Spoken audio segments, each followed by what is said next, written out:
मी उमेदवार आहे, उमेदवार दरड फ्रंट नाहीये.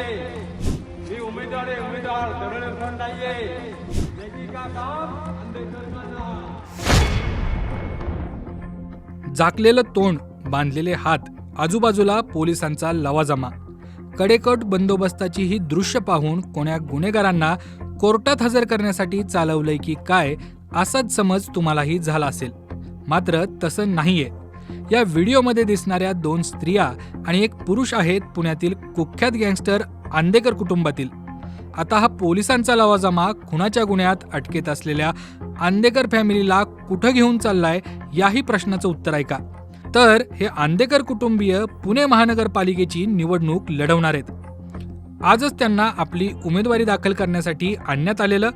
बंडू आंदेकर, त्याची भाऊजय लक्ष्मी आंदेकर व पुण्याचा राष्ट्रवादी काँग्रेसचा दिवंगत माजी नगरसेवक वनराज आंदेकरची पत्नी सोनाली आंदेकर हे तिघेही महापालिकेची निवडणूक लढवणार आहेत. न्यायालयाकडून याबाबतची सशर्त परवानगी मिळाल्यानंतर अटकेत असलेली आंदेकर फॅमिली आज उमेदवारी अर्ज दाखल करण्यासाठी पोलीस बंदोबस्तात आल्याचं पाहायला मिळालं. दरम्यान पुणे शहरात माजी नगरसेवक वनराज आंदेकर याच्या हत्येनंतर टोळी युद्धाचा भडका उडालाय. मुलगा वनराजच्या हत्येचा बदला घेण्यासाठी बंडू आंदेकरने आपलाच नातू आयुष कोमकर याला संपवल्याचा संशय.